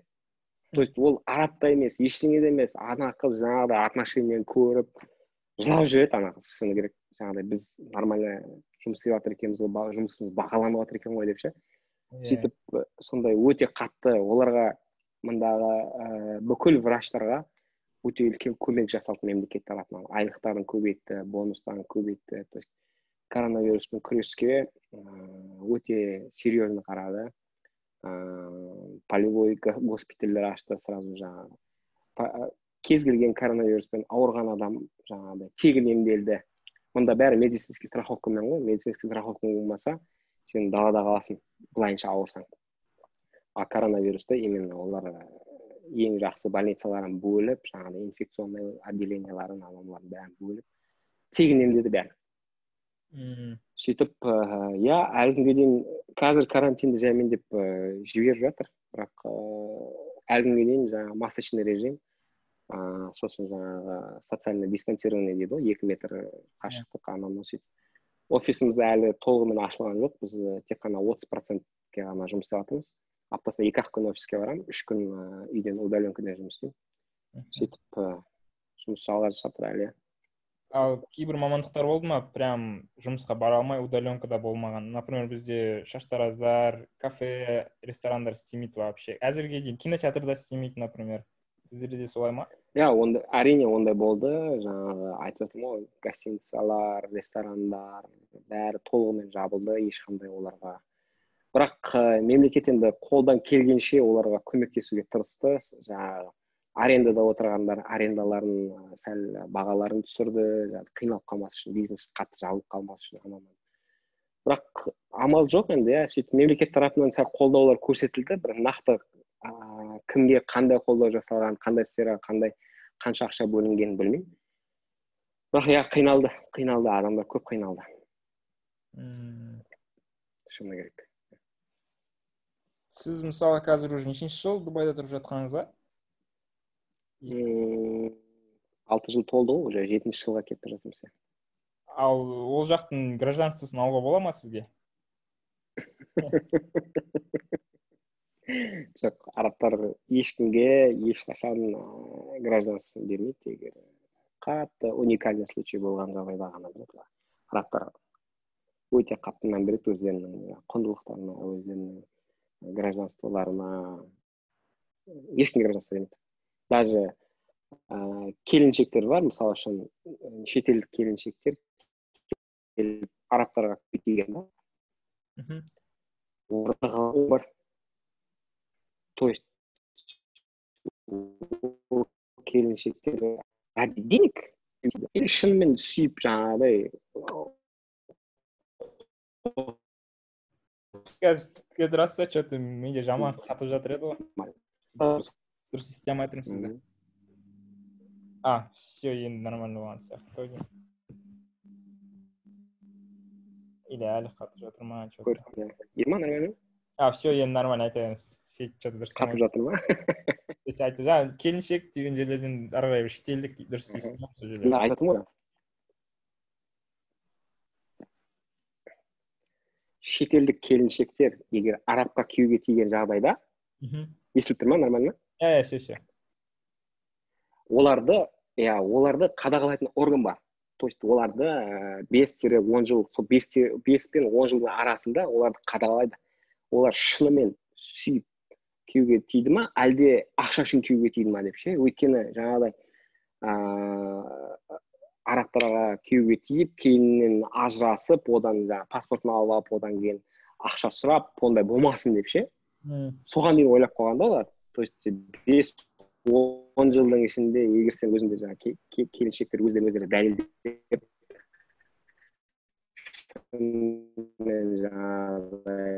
бала арабтармен 10 жылда жинаған ақшасын, паспортын береді, и 10 жылда жинаған ақшасын бәрі қосып береді ғой соларға. Бонус алады, короче, олар. Керемет. Ақыры өзіңіз сол келіншектер айтып бастадыңыз. Өзіңіздің өмірлік жарыңызбен қалай таныстыңыз? Осы Дубайда кездестіңіздер ма? Сол туралы айтып тұрасыз? Жоқ.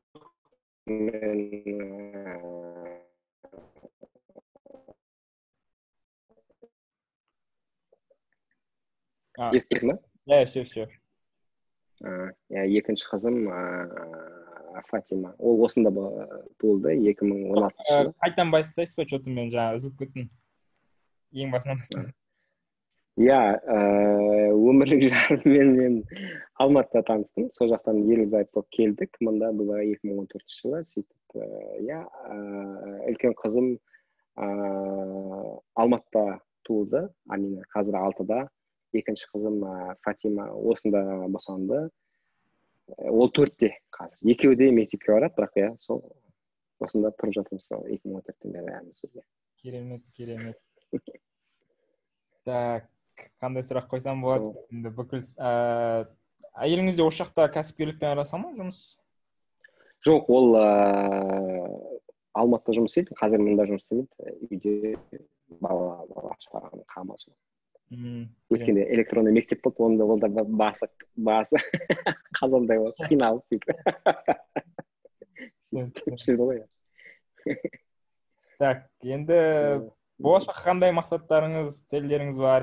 Осы Дубайда қалып? Өте қызық сұрақ. Бірақ бір орында тұрмайсыз, басқа жерге кетесіз-ау деймін.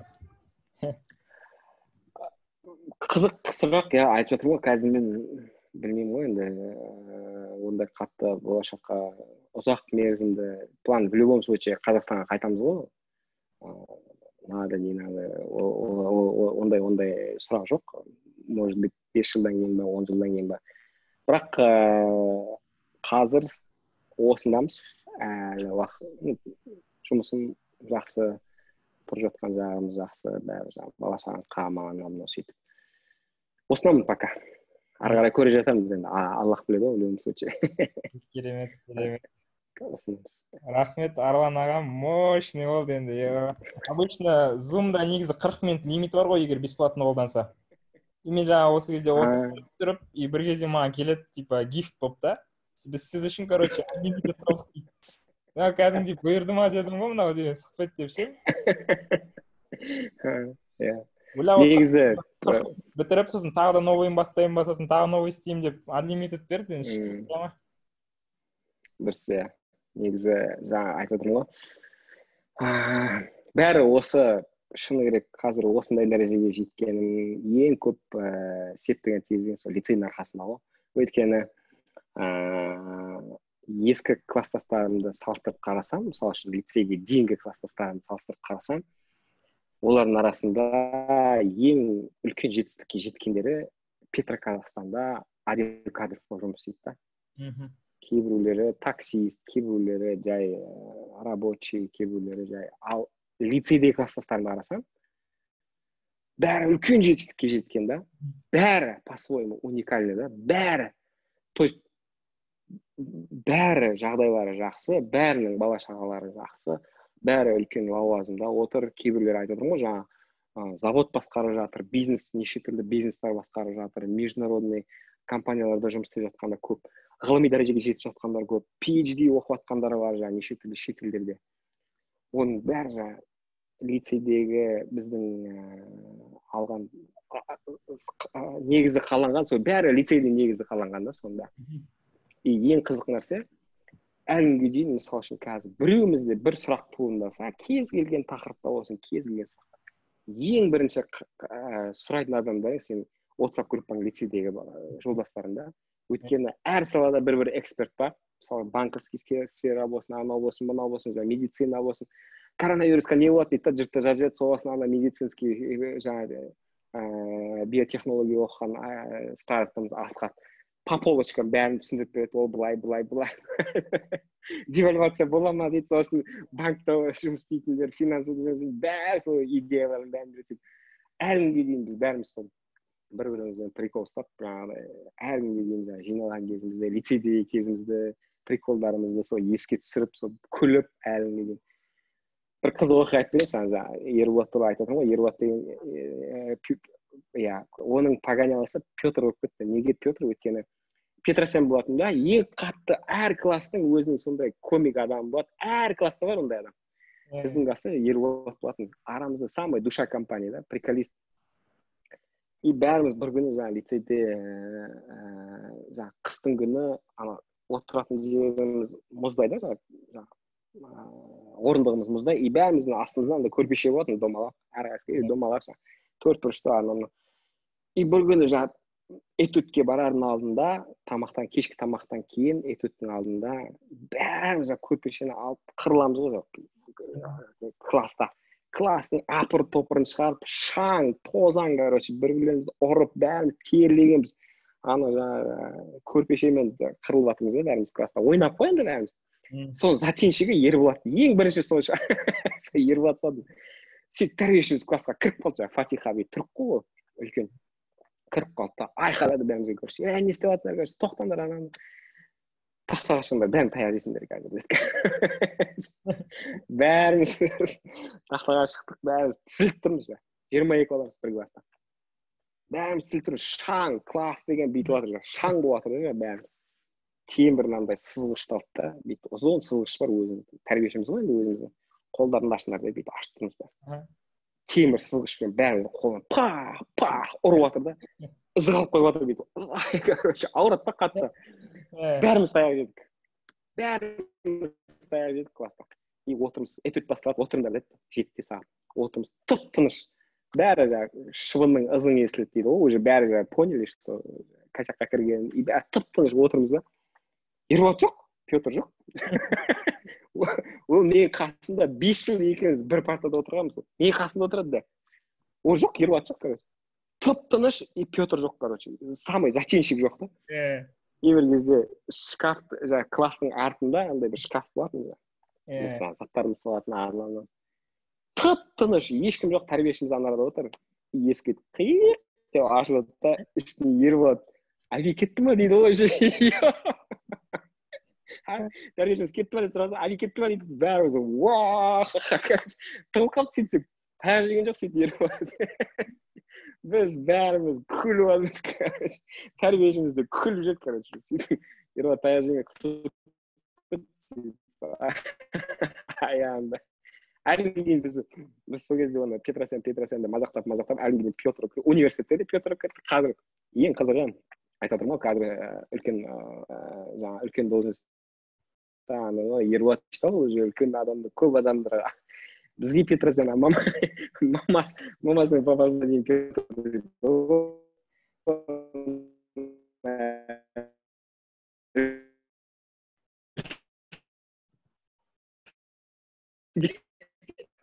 әрқайсысының өзінің бір таланты бар, бір қасиеті бар, неше түрлі. Бір бала болады, мысалы, Аралдың баласы Нұрлан деген жігіт.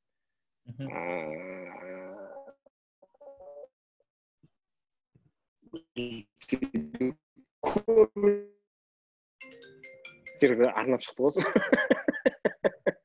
Каждый квадратный сантиметрін қолдан шыққан ғой, ана дәптердің. Ана дәптерді қараса, энциклопедия енді. Кәдімгі учебный пособие 7 класстан 11 классқа дейін бүкіл математиканың тақырыптары бар оның ішінде. Аккуратно формулалар қоршалынып, қызылмен боялынып, сөйтіп астында есептер сөйтіп. Сондай айтып отырмын ғой, әр неше түрлі қызықтар болады.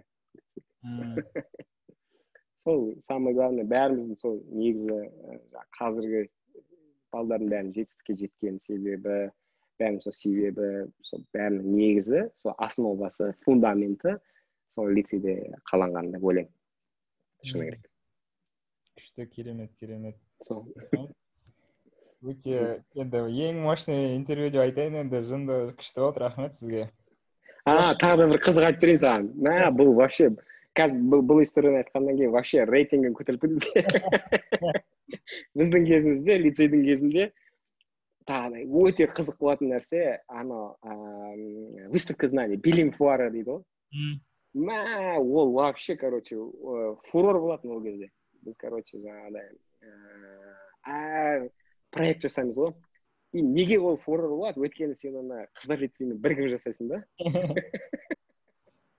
Қыздар лицеймен бірігіп жасайтын болғаннан кейін, ол кез біздің кезімізде екі лицей екі жерде, то есть бір жерде емес, қыздар лицейі орталықта, біз жаңа микрорайонда лицейдеміз. Сөйтіп қыздар лицеймен кездесесің. Жаңа Ерболаттың туған қарындасы қыздар лицейінде оқитын. Біздің почтовик болатын еще. Айтып тұрын қазір приколдан да сөйтіп. Жаңа қыздар билинг фуарында қыздар лицеймен кездесің ғой, балдарға ұнайтын қыздары бар, ана жаңа сөйтіп бір-бірлеріне хат жазады. Сөйтіп, сол кезде де жаңағыдай қыздар лицейінің қыздарына ғашық болып класстастарымыз өлең шығарып жүргендер де болды арасында. Записка жазып, ол кезде сотовый телефонның жоқ. Записка жазып жүресің, Ерболатқа беріп жүресің, Ерболат қарындасының автон аяғында қарындасына беріп жүреді, қарындасы бар. Керек қызға апарып береді, ол жауап жазса, келесі апта жауап бірақ келеді, сөйтіп сондай қызық романтикалар болған. Билинг фуарының кезінде де сөйтіп, менде бір проект болды, физикадан проект болды да, бүйтіп айналатын орындық, бүйтіп екі қолыңа екі гантельді аласың да, бүйтіп қолыңда ашсаң жай айналасың да, бүйтіп жұмсаң қолыңда қатты айналып кетеді да, инерцияның есебінде. Соны түсіндіретін проект болды да, и сол кезде бізден бір жас үлкен лицейдің қыздар лицейінде оқитын Бейза деген қыз болатын. Ол мисс енді, ол түрік қыз, Ахниет ресторан бар ғой, Ахниет Жайнаның қасында. Соның егесінің қызы. Ол қызға енді лицейдің жартысы ғашық болатын, Бейза деген қыз. Сол келіп, бір рет мен проектіме келіп тұр да, сұрап тұр да, сен проектіме, осыны түсіндіріп тұр да, осындай гантеляны. Мен көрінші дейді, көр. Келіп қолына гантельді, ашып отыр. Қатты айналдырып жүрдім. Мен бірінші айналдырып жүрдім. И бүйтіп қолын ашып тұрған кезде жай айналып жатыр да. Қатты дейді да ішіма. Қатты айналдырып. Жұмып қалып еді бүйтіп. Оң қатты ұшып кетті ана қыз.